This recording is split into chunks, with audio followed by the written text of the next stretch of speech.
우리 고린도전서 12장에서 같이 보시겠습니다. 오늘 본문의 말씀은 고린도전서 12장 먼저 4절부터 7절까지 합독하시고 그 다음에 31절 같이 읽으시겠습니다. 고린도서 12장 먼저 4절부터 7절까지 합독하시겠습니다.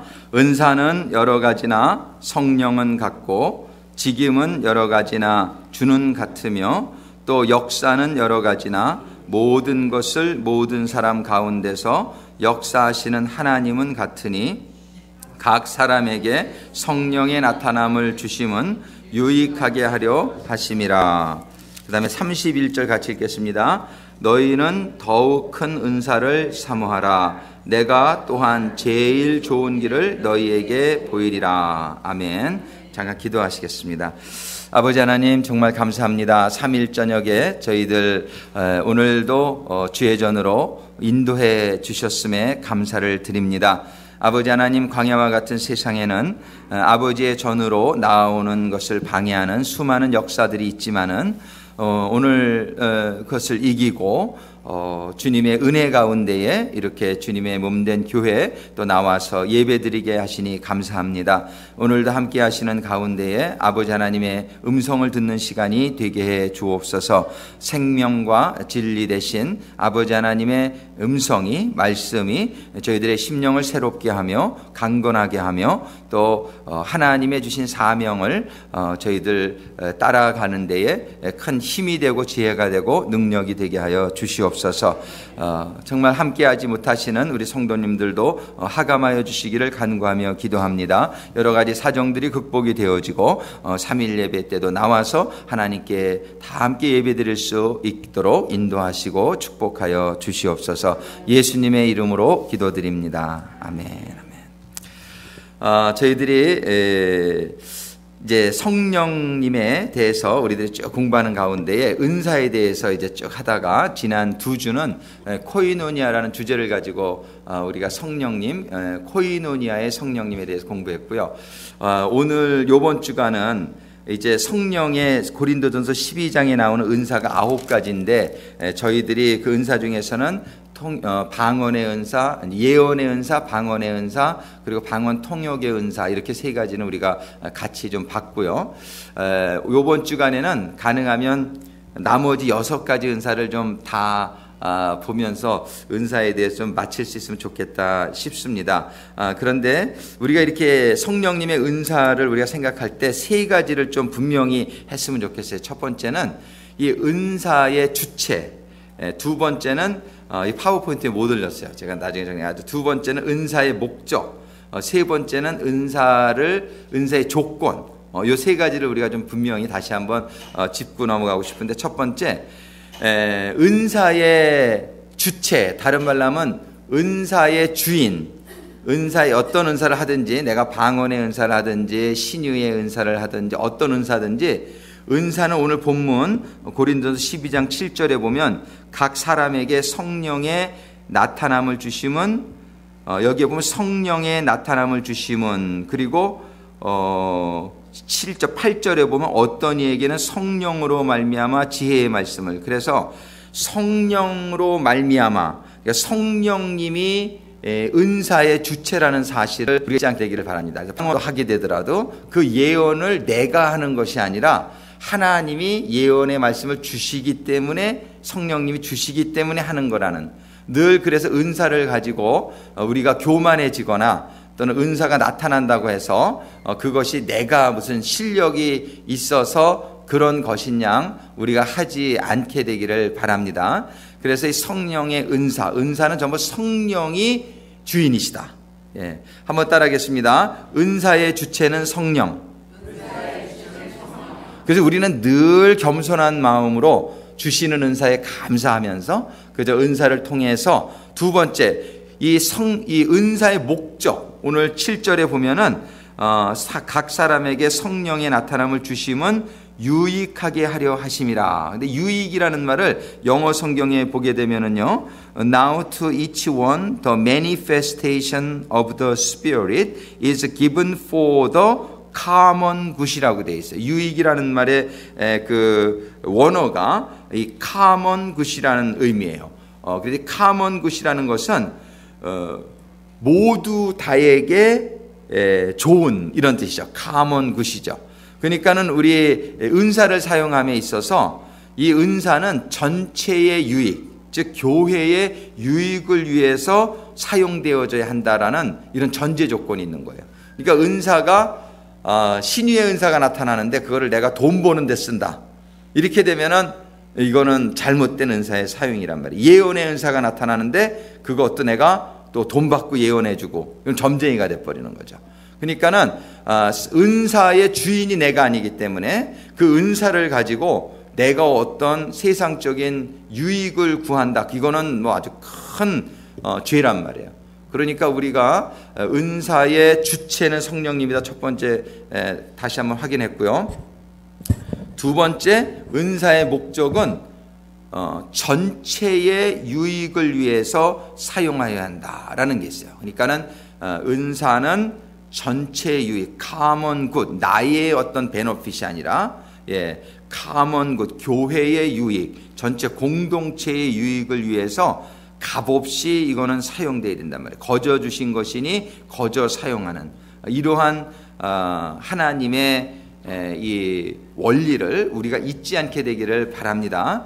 그래서 우리가 어떤 은사가 나타나든지 그 은사를 가지고 개인적인 명예나 또 개인적인 존경이나 또 개인적인 물질의 이익이나 이런 것들을 위해서 절대로 사용하지 말고 은사는 오직 하나님의 영광, 하나님의 주신 사역을 담당하기 하면서 전체의 유익을 주기 위해서만 사용된다는 전제 조건을 우리가 잊지 않게 되기를 바랍니다. 한번 따라하겠습니다. 은사의 목적은 전체의 유익. 세 번째로 이 고린도전서 12장 31절에 보면 너희는 더욱 큰 은사를 사모하라 이렇게 말씀하세요. 그러니까 다른 은사들을 전부 설명하시고 나서 이 말씀을 주시는 너희는 더욱 큰 은사를 사모하라 그러면서 내가 또한 제일 좋은 길을 너희에게 보이리라. 그리고 13장에 넘어가서 보시면은 내가 사람의 방언과 천사의 말을 할지라도 사랑이 없으면 소리나는 구리와 울리는 꽹과리가 되고 내가 예언하는 능이 있어 모든 비밀과 모든 지식을 알고 또 산을 옮길 만한 모든 믿음이 있을지라도 사랑이 없으면 내가 아무것도 아니요. 지금 무슨 말씀하시는 거예요? 어떤 은사가 나타나더라도 사랑이 없으면 아무것도 아니라는 거예요. 그러니까 우리가 음성이 너무 크지 않아요? 우리가 어떤 은사가 나타나더라도 은사 그런 방언의 은사건 그것이 신유의 은사건 예언의 은사건 사랑이 없으면 아무것도 아니다. 그래서 우리 은사를 사용하는 데 있어서 가장 아주 근본적이고 중요한 조건이 뭐냐면 사랑이다라는 사실이에요. 사랑. 그래서 은사 중에 제일 큰 은사, 너희는 더욱 큰 은사를 사모하라. 우리는 어떤 은사가 나타나든지 그 은사를 사용함에 있어서 정말 하나님이 주시는 사랑으로 그 은사를 사용할 수 있게 되기를 바랍니다. 사랑으로 해야 돼요. 사랑으로. 그래서 방언의 은사가 참 좋지만 내가 방언을 막 함으로 해서 다른 사람이 좀 이렇게 방해를 받는다라는 생각이 들게 되면은 그렇게 하면은 그거는 또 좀 조심해서 조용조용히 할 수 있는 그런 어떤 배려함 그런 것들이 이제 사랑하는 마음에서 이렇게 나오는 것이죠. 그래서 이렇게 무대뽀로 막 이렇게 하는 것은 좀 아닌 것 같아요. 그죠? 근데 다 방언을 하고 이렇게 분위기가 그럴 때는 해도 되지만 또 이제 상황에 따라서 우리가 이제 다른 사람을 배려할 수 있는 마음. 그런 어떤 하여튼 우리가 은사를 사용함에 있어서 예를 들어서 방언 통역에 은사가 임해가지고 방언하는 게 들려지는데 그거를 그대로 통역을 해주게 되면은 그 사람이 굉장히 입장이 굉장히 이렇게 난처해질 수 있는 통역일 경우에는 개인적으로 그죠? 이렇게 공개적으로 하지 아니하고 그런 어떤 배려함이죠. 이게 사랑이죠. 그래서 우리는 어떠한 은사를 사용하더라도 우리가 늘 사랑이 바탕된 가운데서 사용할 수 있게 되기를 바랍니다. 그래서 우리가 이 세 가지의 조건 한번 다시 따라하겠습니다. 은사의 주체는 성령, 은사의 목적은 전체의 유익, 은사의 조건은 사랑.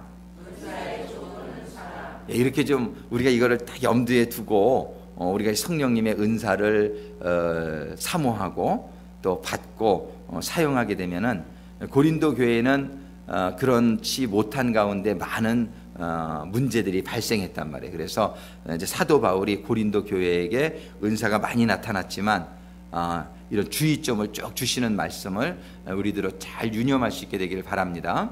그리고 오늘 이제 6가지 은사에 대해서 한번 간단히 한번 살펴보고 좀 더 또 정리해서 또 주일날 또 다시 한번 나눠보기를 원하는데, 고린도서 12장에 보면은 8절에 먼저 어떤 이에게는 성령으로 말미암아 지혜의 말씀의 은사가 있어요. 그러니까 은사를 우리가 이제 3가지 했고 나머지 6가지가 뭔지 한번 따라 보겠습니다. 지혜의 말씀의 은사, 지식의 말씀의 은사, 믿음의 은사, 신유의 은사, 영분별의 은사, 그리고 능력 행함의 은사. 이렇게 6가지 정도 합해서 거기에다가 이제 예언과 방언과 방언 통역을 하면 9가지의 그 고린도전서 12장에 나오는 그런 영적인 은사가 다 맞춰진단 말이에요. 근데 지혜의 말씀의 은사, 근데 이 은사에 대해서 많이 혼동되는 경우에 많아요. 왜냐하면 은사를 받지 못하신 분들이 은사에 대해서 정의를 내리는 경향이 많아서 그래요. 그래서 은사에 대해서 아주 좀 이렇게 사람적인 상식으로 은사를 이렇게 정의, 저도 이렇게 인터넷 서치를 쭉 하면서 한번 봤어요. 은사에 대해서 정의를 어떻게 넣는데, 정의가 굉장히 이렇게 그냥 읽으면 이해가 될 만한 얘기를 쭉 적었는데 그렇지 않아요. 이게 영적인 은사를 받아보신 분만 알아요. 그래서 성경에서도 이 설명을 이렇게 하는 거를 잘못 이렇게 왁구를 맞추고 그런 게 많아요. 오늘 제가 간단히 말씀드리지만 이 지혜의 말씀의 은사는 어떤 분들은 이렇게 말씀을 전할 때 지혜롭게 잘 전하는 거를 지혜의 말씀의 은사 이렇게 받았다, 이렇게 생각하는 해석이 있어요. 지혜의 말씀의 은사를 아주 이렇게 예화도 잘하고 아주 재미있게 설명을 잘 하시는 분을 이렇게 이제 지혜의 말씀의 은사를 받았다, 이렇게 생각하는 경우가 많은데, 그런데 이 지혜의 말씀의 은사라는 것은 누가복음 21장 15절에 보면 예수님께서 제자들에게 이렇게 주신 말씀이 있어요. 내가 너희의 모든 대적이 능히 대항하거나 변박할 수 없는 구제와 대항할 때 변박할 수 없는 구제와 지혜를 너희에게 주리라. 여기서 말하는 이렇게 그 어떤 공격을 받을 때에 그 아주 하나님이 주시는 지혜를 가지고 그 지혜롭게 그런 것들을 잘, 예를 들면 이런 거예요.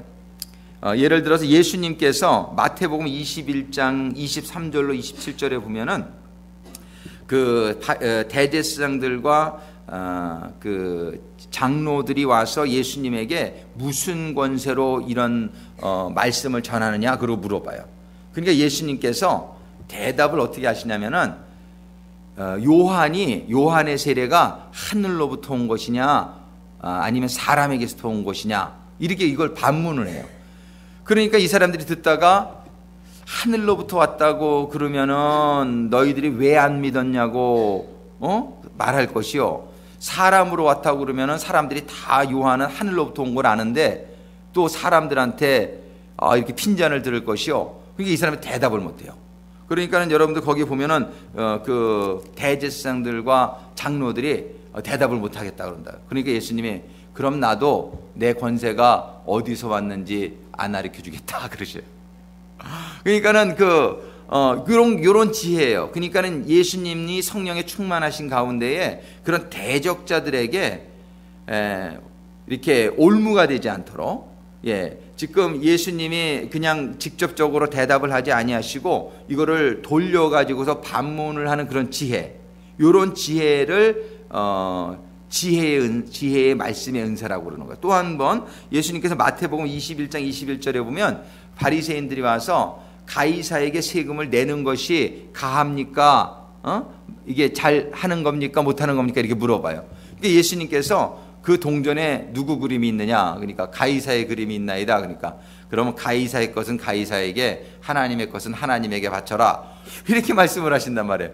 그러니까 이 대답이 이 사람들이 듣고 이게 뭐 어떻게 좀 올무를 씌우려고 그런 질문을 한 건데, 왜냐하면 세금을 내라고 할 것 같으면은 그 당시에 세금은 이 식민정부에서 아주 이 매국노들의 그런 입장에서 이 세리들이 제일 욕을 먹고 그럴 때, 그러니까 예수님이 세금을 내야 된다라고 얘기하면 사람들한테 조금 이렇게 인기가 없게 만들려고 그러고, 또 세금을 내지 말라고 그러면 법적으로 걸어가지고 집어넣으려고, 이러한 아주 올무를 씌우려고 바리새인들이 예수님에게 그런 질문을 한 거란 말이에요. 근데 예수님의 대답은 이 사람들이 뭐 어떻게 할 수가 없게끔 대답을 한 거예요. 가이사의 것은 가이사에게, 하나님의 것은 하나님께 해라. 이거 뭐 어떻게 걸을 수가 없단 말이죠.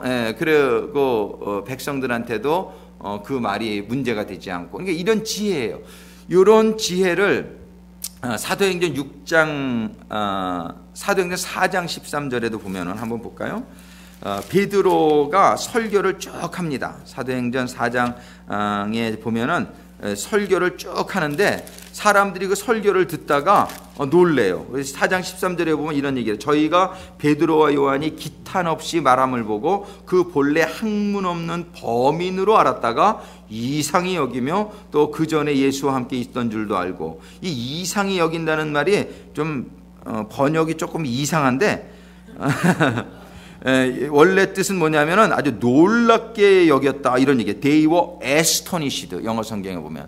그러니까는 이 베드로는 뭐 정규 교육을 받은 적도 없고 아주 무식한 사람으로 알았다가 설교를 하는데 보니까 이건 뭐 이 말솜씨가 이게 보통이 아닌 거란 말이에요. 이거는 뭐 놀란 거예요. 에스토니시드. 그들이 아주 베드로의 설교를 듣고 놀란 거예요. 저희가 베드로와 요한이 기탄 없이 말하는 것을 보고 그 본래 학문 없는 범인, 아주 그냥 보통 사람으로 알았다가 아주 깜짝 놀란, 이런 게 성령이 주시는 지혜예요. 그래서 이 성령의 은사는 다 거의가 다 뭐냐면은 전도라든지 사역을 위해 주시는 거예요. 그래서 하나님의 말씀을 전할 때 또 이렇게 예수님처럼 반문을, 이렇게 질문을 들을 때에 아주 지혜롭게 성령님께서 그때그때의 말씀을 주시는 거예요. 그래서 너희는 무슨 말을 할까? 너희는 염려하지 마라. 하나님이 그러시잖아요. 그때그때의 성령께서 함께 하시는 성령님이 너희에게 말씀을 주실 것이다, 이렇게 약속을 하잖아요.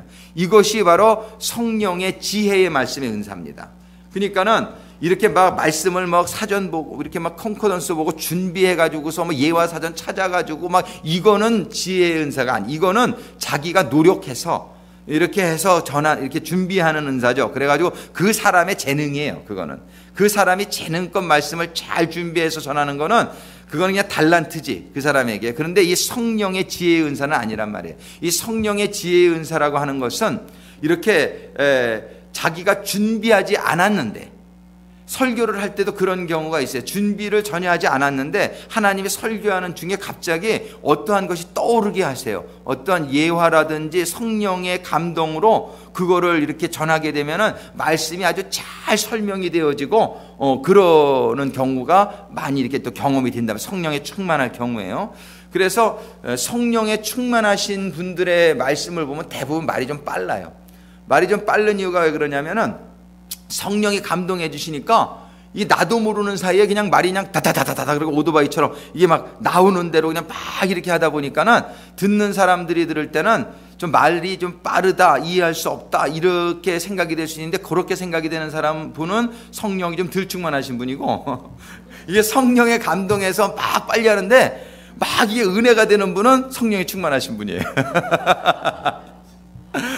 그러니까는 이 성령의 이렇게 감동하심으로 지혜가 임해가지고 준비하지 않았는데 그때그때의 지혜가 임해서 전하는 말씀. 그래서 보면 사도행전 6장 10절에도 스데반이 설교를 하잖아요. 스데반이 설교를 하는데 스데반의 그 설교를 6장 10절에 보면 이렇게 기록하고 있어요. 스데반이 지혜와 성령으로 말함을 저희가 능히 당치 못하여. 스데반이 지혜와 성령으로 말함을 저희가 당할 수가 없는 거예요. 성령께서 지혜를 주셔서 그냥 따따따따 설교를 하는데 그냥 사람들이 뭐 감당이 안 되는 거예요. 성령의 이 지혜를 사람들이 어떻게 따지고 뭐 할 수가 없는 거예요. 이런 것이 성령의 은사 중에 하나인 지혜의 말씀의 은사라고 이해할 수 있게 되기를 바랍니다. 그러니까 내가 막 준비해가지고 막 이렇게 해가지고서 지혜롭게 설교하는 거는 자기가 준비한 거예요.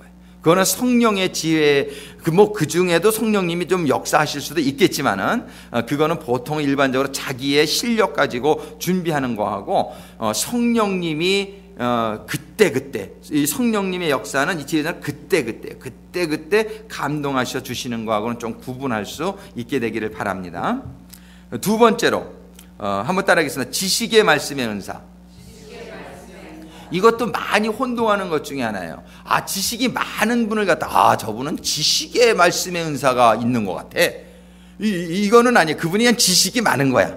그분이 머리가 좀 총명하시고 공부를 많이 하시면은 지식이 많을 수가 있어요. 근데 지식의 말씀의 은사라는 거하고는 틀린 거예요. 지식의 말씀의 은사라는 거는 어떤 걸 말하느냐면요. 예를 들자면 예수님께서 누가복음 5장 4절에 보면은 뭐 시간이 없으니까 그냥 여러분 다 아는 스토리니까 베드로가 밤이 맞도록 고기를 잡았으나 고기를 한 마리도 못 잡아요. 그때 예수님께서 말씀을 전하시고 나서 베드로에게 저기 깊은 데다가 그물을 던져라 그래요. 그런데 베드로가 생각할 때는 이건 뭐 말이 안 되는 얘기란 말이에요. 내가 어부인데 여기 몇십 년을 여기서 저건데 얕은 데 던져야지 잡힌단 말이에요. 이 새벽녘에는 이게 상식이거든요. 고기 잡는 사람들이. 근데 깊은 데 저기다 던지라 그러니까는 참 못 믿겠지만 주님의 말씀이시니까 주님의 말씀에 그저 의지해서 그저 던지겠습니다. 그냥 이렇게 순종하는 마음으로 던진 거예요. 그랬는데 그냥 고기가 그냥 153마리나 그물이 틀어지게 잡혔단 말이에요. 그러니까는 이런 거예요. 예수님은 고기가 거기 있는 줄로 아신 거예요. 이런 게 바로 그걸 어떻게 예수님도 사람인데 예수님이 어떻게 물속에 고기가 있는 게 다 보였겠어요? 그게 아니란 말이에요. 성령님의 감동하심으로 알게 되는 지식. 무슨 말씀인지 아시겠죠? 고기가 거기 있다라는 지식. 그 지식을 공부해서 한 게 아니고 성령님이 깨닫게 해주심으로 말미암아 거기에 고기가 있는 것을 아셨던 거예요. 이게 바로 성령의 은사 중에 하나인 지식의 말씀의 은사예요. 예를 들어서 여러분들도 알잖아요. 베드로가 성령이 충만했는데 아나니아와 삽비라가 땅을 팔아가지고서 일부를 감추고 이게 다락으로 갖다 바쳐요. 근데 베드로가 감추는 거 못 봤잖아요. 못 봤는데 성령께서 그걸 알려주신 거예요. 그래서 내가 왜 성령을 속이느냐. 그래, 그것이 그 지식이 어디서 나왔느냐. 그 지식을 얘기하는 거예요. 그러니까 이 은사로서의 이 지식의 말씀의 은사라는 것은 그저 지식을 많이 알고 있는 그거를 얘기하는 것이 아니라 내가 전혀 알 수 없는 지식을. 근데 그 지식은 누구의 지식이에요? 하나님의 지식이란 말이에요. 성령님의 지식이란 말이에요. 성령님이 그거를 알게 해주심으로 말미암아 내가 알게 되는 것. 이것이 그거를 말하는 거예요. 이게 지식의 말씀의 은사라는 것은 그 지식을 얘기하는 거예요. 그러면 그것이 지식의 말씀의 은사예요. 그냥 아는 거로만 하면 그냥 지식이지만 그거를 이렇게 말하게끔 하는 게 그래서 그 말을 왜 하느냐 말이에요. 깜짝 놀라는 거죠. 아니 아나니아 삽비라가 감춘 걸 어떻게 알았나? 이 소문이 났단 말이에요. 그러니까 사람들이 막 두려워하는 거예요. 이야, 사도 베드로 앞에 가서 거짓말했다간 죽는다. 아나니아 삽비라가 둘 다 죽어가지고 거기서 나갔잖아요. 그러니까 사람들에게 이거는 뭐 거짓말을 도무지 할 수가 없는 거야. 이거 거짓말했다간 그러니까는 그 교회에 거룩함이 쫙 임하는 거예요. 그냥 사람들이 그냥 잘못했으면 그냥 와서 고백하고 잘못한 거를 회개하고 이런 역사가 일어난단 말이에요. 예를 들어서 제가 여러분들의 그 잘못을 다 안다고 생각을 해봐요. 하나님이 성령의 저에게 지식의 은사를 주셔가지고 그냥 숨어서 한 거를 제가 다 안다 그러면은 교회 못 올 거야. 겁나가지고 겁나가지고, 그죠? 그러면 어떻게 돼요? 이제, 예. 그러면은, 그러니까 이제, 그래도 뭐를 깨닫느냐면은, 하나님이 살아계시구나. 이런 걸 깨닫게 되고, 경외함을 가지고, 이제는 거룩한 삶을 살려고 그런단 말이에요. 우리 사관님이 알아도 내가 좀 캥기는 거 없게끔 깨끗이. 그런데 보세요. 하나님은 얼마나 다 아시는 하나님이시냔 말이에요. 아멘. 이게 정말 우리 사람들은, 근데 하나님이 이거를요, 이런 은사를, 이러한 은사는 전부 사역적이고 일시적이에요. 성령의 은사는. 왜냐하면 베드로가 누구를 봐도 다 알도록 만들어놨다고 그래봐요. 골치 아프죠. 골치 아프죠. 그러니까 하나님이 성령의 은사는 그때 필요할 때 딱 주시고, 또 그렇지 않을 때는 그냥 모르게 하신단 말이에요. 이거 다 알아봐요. 정말 종교님 말씀대로 구세군에 교회 한 명도 안 생기지. 그런데 본보기로 하나님이 가끔 한 명씩 보여주시는 경우가 있어요. 근데 그거를 보면서 다른 교인들이 조심해야 되겠네, 이렇게 생각하게 만들기 위해서 하나님이 가끔 이렇게 보여주실 때가 있어요. 저에게도 보여주실 때가 있다는 걸 잊지 마세요. 그러니까 이제 이런 지식의, 성령의 지식의 말씀의 은사가 임하게 되면은 그냥 교인들이 굉장히 조심하게 되죠. 조심하게 되죠. 하나님이 나를 다 보고 계신다는 거를 피부로 느끼는 거예요. 그러면서, 근데 이런 은사가 안 나타나면 하나님이 안다는 것은 알고 있으면서도 하나님이 모르는 것처럼 살아. 하나님이 안 보시는 것처럼 우리가 이렇게 살 때가 많단 말이에요. 그런데 이런 하나님의 지도자들을 통해서 이런 것들을 이렇게 보여주심으로 말미암아 하나님에 대한 경외심을 다시 한번 우리가 추스리게 하고, 교회가 경건해지고 이렇게 거룩해지는 데에 이런 은사들을 통해서 크게 이렇게 사용 받게 되는 줄로 믿습니다. 그래서 이런 지식의 말씀의 은사라는 거를 혼동하지 말자. 여러분들 인터넷 찾아보면 별의별 얘기를 다 해요. 이렇게 이런 이렇게 많이 아는 거 이런 것들로 거의 많이 풀어놓은 얘기들이 많단 말이에요. 근데 그게 아니다. 성령의 은사로서의 지식의 말씀의 은사는 하나님의 지식이 임하는 것을 전하게 되는 은사다 이거예요. 하나님의 지식, 하나님이 알고 있는 지식, 그거를 우리가 분명히 구분할 수 있게 되기를 바랍니다. 세 번째, 그다음 믿음의 은사에 대해서 얘기하신단 말이에요.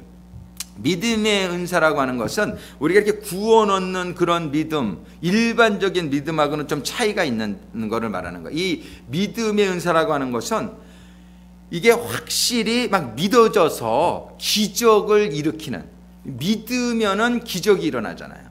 근데 이 믿음, 예를 들자면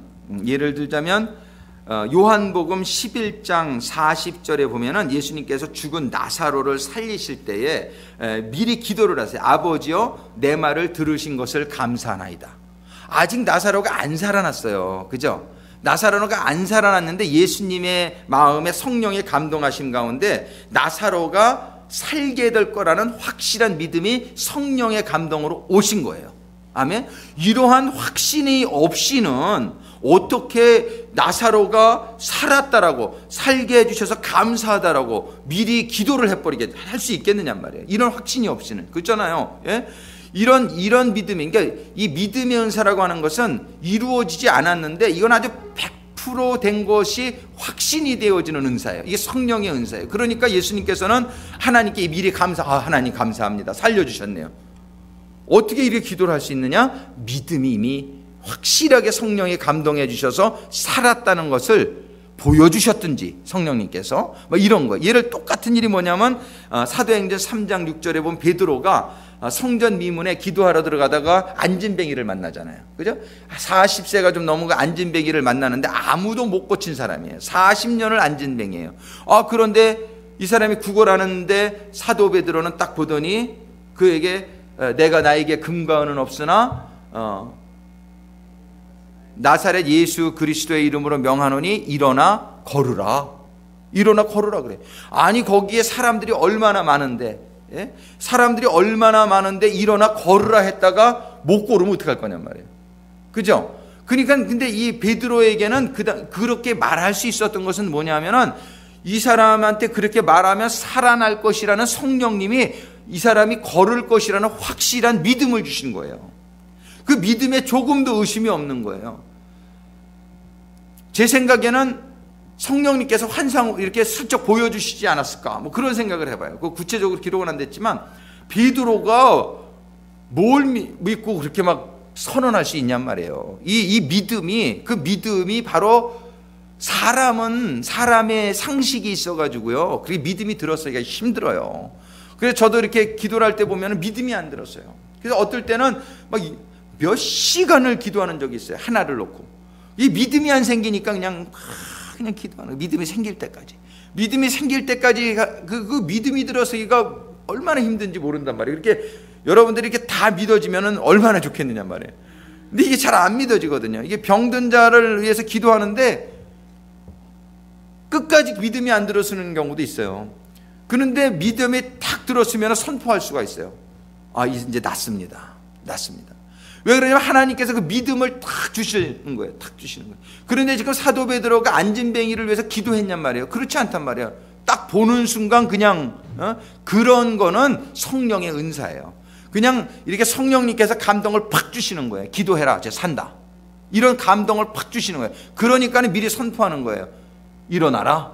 나사렛 예수의 이름으로만 일어나라. 왜? 이미 베드로에게는 성령의 감동이 임한 거예요. 이게 믿음의 그 은사, 이게 은사로 임한 믿음이란 말이에요. 우리가 기도해가지고서 막 기도하다가 이렇게 들어가는 경우는 정말 기도의 응답으로 우리가 이렇게 믿음을 우리가 갖게 될 수가 있단 말이죠. 그런데 그게 아니라 은사로 임하는 믿음은 그냥 팍 한순간에 이렇게 막 돼버리는 거예요. 제가 처음에 군대를 입대했는데 훈련소에서 어떤 사람이, 군인 하나가 갑자기 쓰러지더니 막 그냥 거품을 물면서 2층에서 떨어졌어. 2층 침대에서요.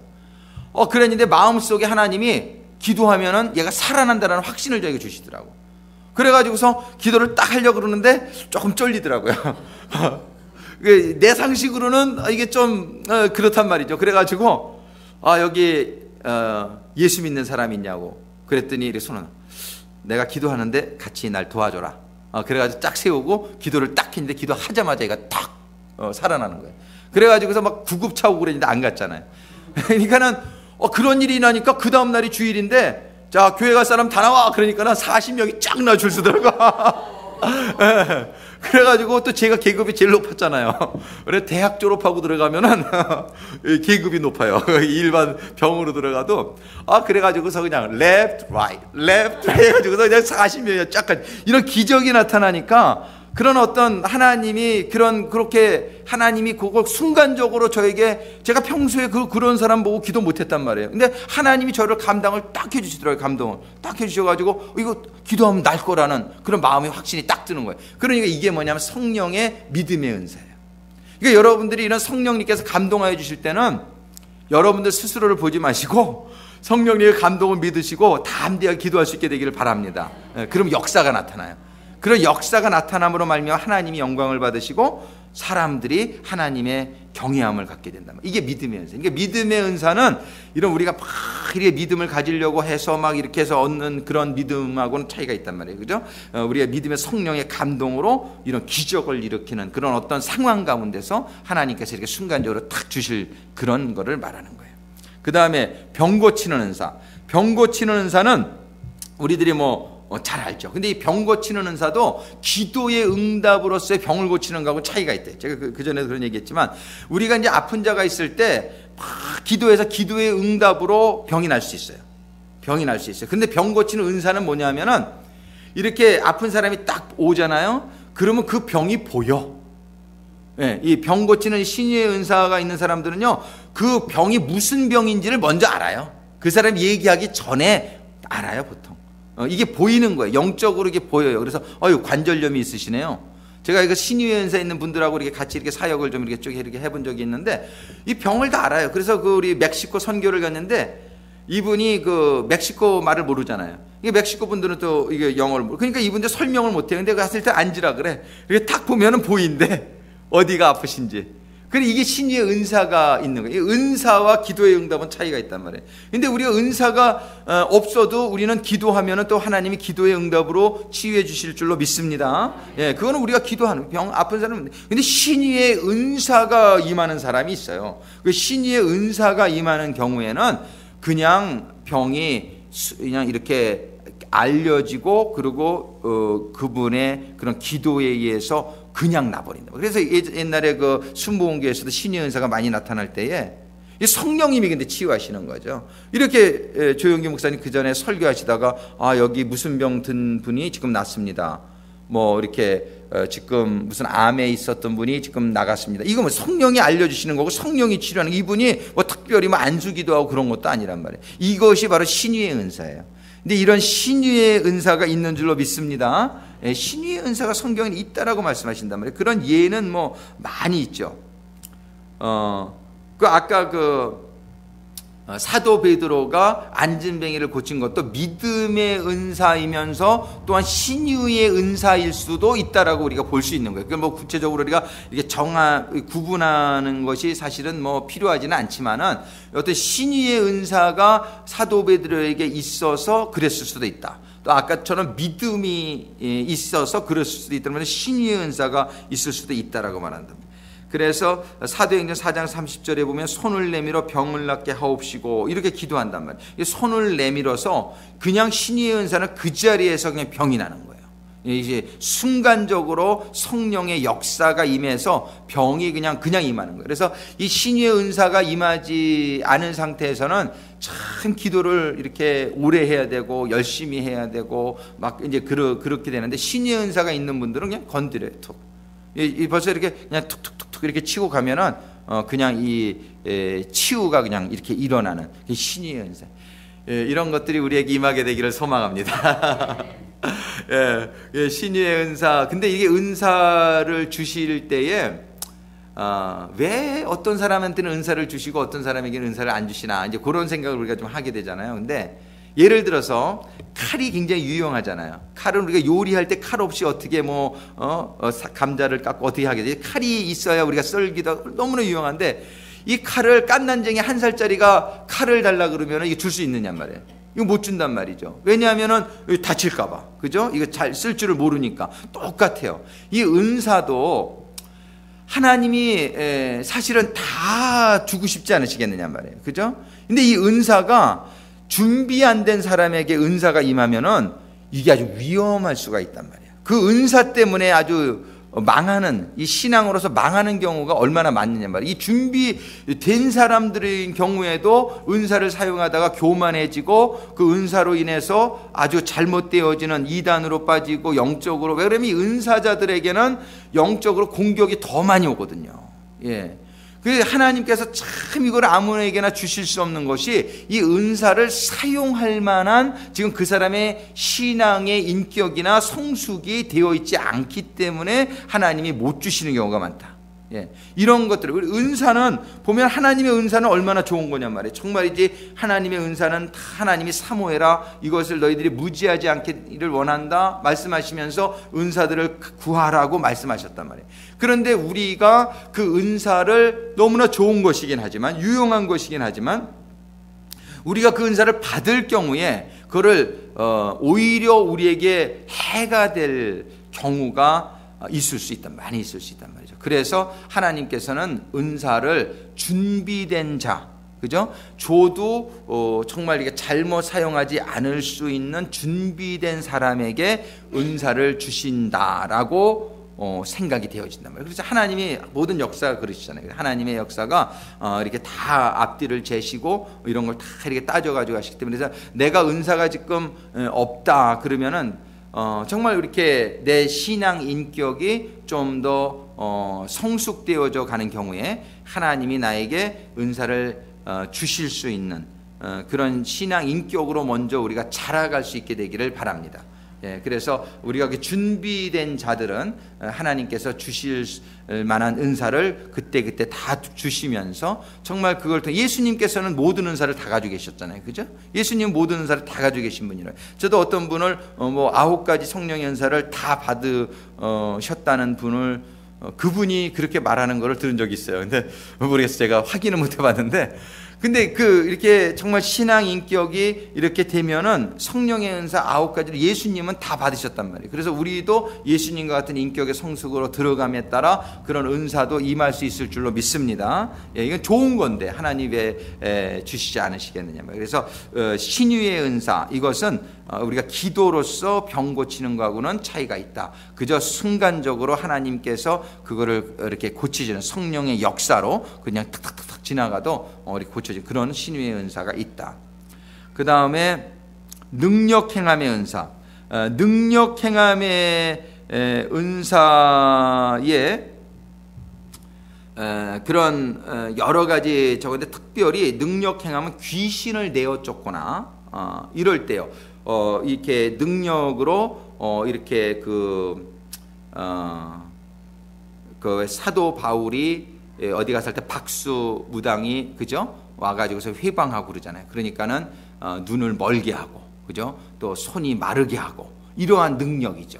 이런 것들 그러니까는 이렇게 대적하는 하나님의 사역을 대적하는 자들에게 성령님께서 그런 어떤 능력 행함의 역사가 나타나게끔 이렇게 하는 거예요. 예를 들어서 홍해 바다를 가는 모세가 홍해 바다를 가는 사건 같은 거예요. 이런 것도 하나님께서 모세에게 그 능력을 일시적으로 주신 케이스라면 이미 그때는 성령이 충만함 임하기 전이지만 구약 시대에는 능력 행함의 행사를 많이 예를 들어서 여호수아가 해를 멈추게 하는 기브온과의 싸움 이런 거 능력이라면 아니 해를 멈추게 하는 게 가능한 일이냔 말이에요. 바다를 가르는 게 가능한 일이냔 말이에요. 그러나 하나님의 성령의 감동하심을 받은 사람들에게는 그런 능력이 나타날 수 있는 줄로 믿습니다. 그래가지고 삼손의 같은 경우에 그죠? 뭐 턱뼈 하나 가지고 뭐 몇천 명을 죽이고 막 사사기에 보면은 막 그런 기사가 나오잖아요. 그런 능력이란 말이에요. 그런 능력 행함의 은사가 있다. 그래서 우리에게도 정말이지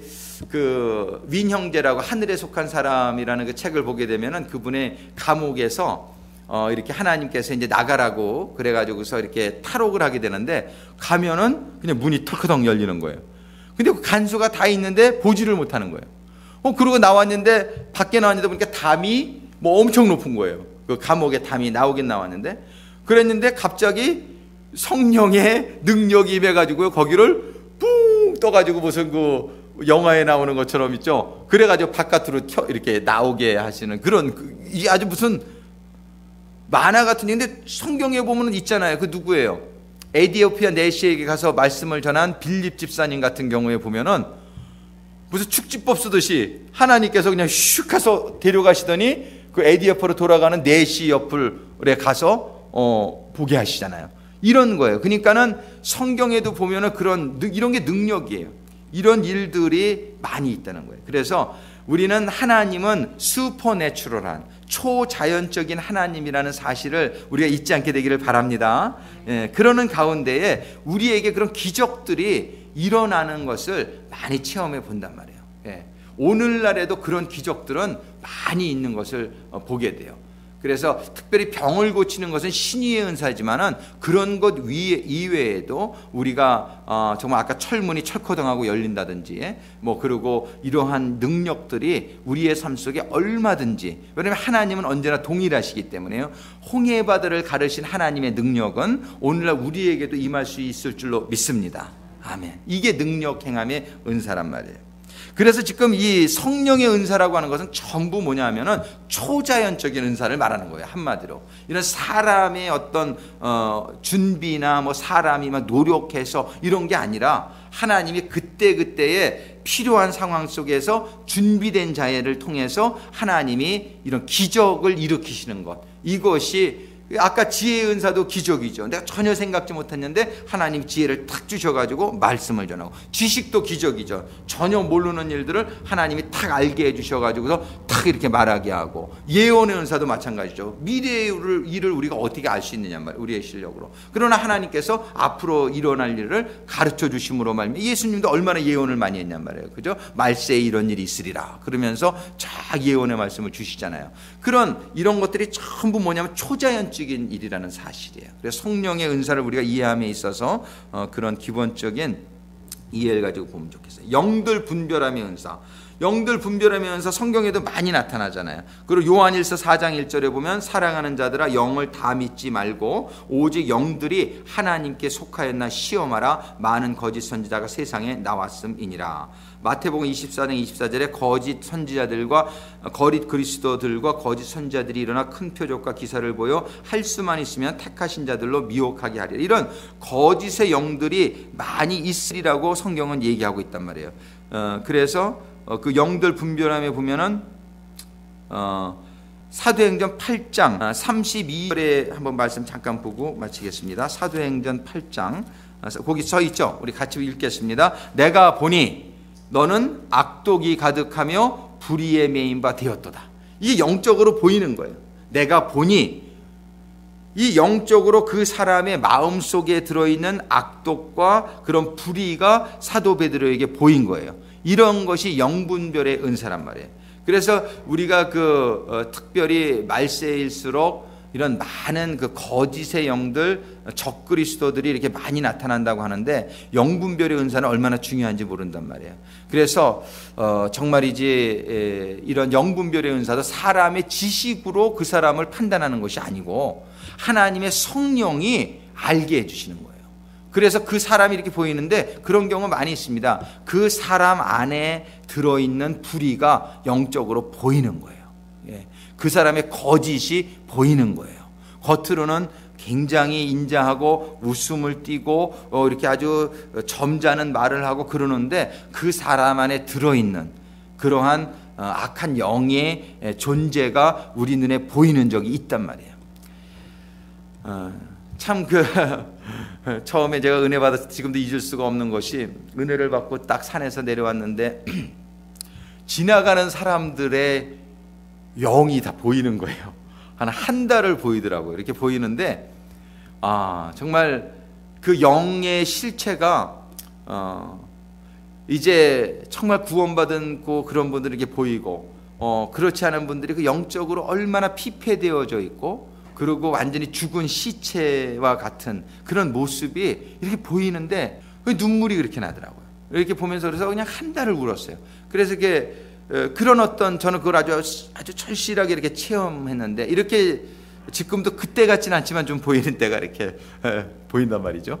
영적으로 이렇게 보이니까 이게 마음이 안타까운 거죠. 이게 참 성령님이 이렇게 영적인 그런 그분의 실태를 깨닫게 해주심으로 말미암아 그분을 위해서 기도할 수 있도록 이렇게 인도해 주시고 그리고 좀 이렇게 거짓으로 있는 분들은 좀 경계할 수 있도록 이렇게 또 해주시고 그래서 이런 성령의 은사는 초자연적이다. 우리의 육의 눈으로는 볼 수 없는 그런 영적인 그런 스테러스가 실체가 보여지게 하는 것이 영분별의 은사다.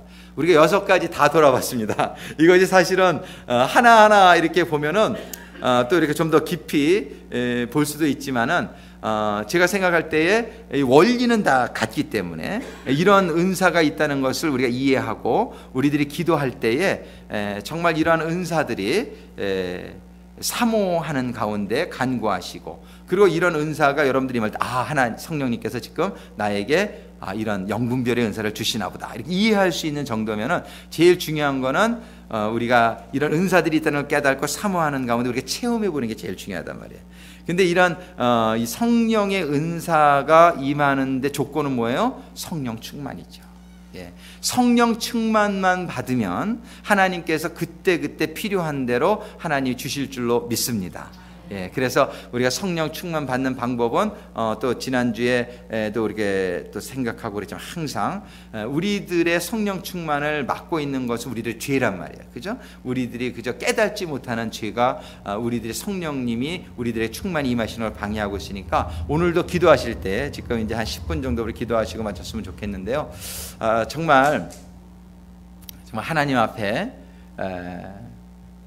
정말 성령께서 조명해 달라고 정말 우리가 깨닫지 못하고 있는 죄들이 있거들랑 하나님께서 깨닫게 해주시는 가운데에 우리가 그러한 죄들을 아주 다 회개하고 정말 주님의 보혈로 성결함을 받게 될 때에 우리에게 성령 충만은 선물로 주실 줄로 믿습니다. 정말 성령 충만이 임하시게 되면은 우리의 상식과 논리로는 상상치 못했던 이러한 성령의 은사들, 9가지의 성령의 은사들을 우리가 공부한 이런 은사들이 필요할 때에 성령님이 주체가 되셔서 우리들에게 언제든지 임하게 해주실 수 있다. 그리고 아까 3가지를 우리가 생각했단 말이에요. 목적은, 근데 우리가 잘못한 게 그 2단으로 빠지는 경우가 뭐냐면 성령의 은사를 잘못 사용하는 경우가 얼마나 많은지 모른단 말이에요. 우리는 항상 common good, 우리 교회의 유익, 전체 공동체의 유익을 위해서 그 은사를 사용하게 될 때에, 또한 사랑이 늘 바탕이 되어서 하게 될 때에 우리 공동체가 성령의 은사를 통하여 하나님을 체험하며 하나님의 사랑 안에서 정말 세상에서는 볼 수 없는 하나님의 사랑 안에서 하나 되어지는 그러한 영적인 공동체가 되어질 수 있을 줄로 믿습니다. 이 시간에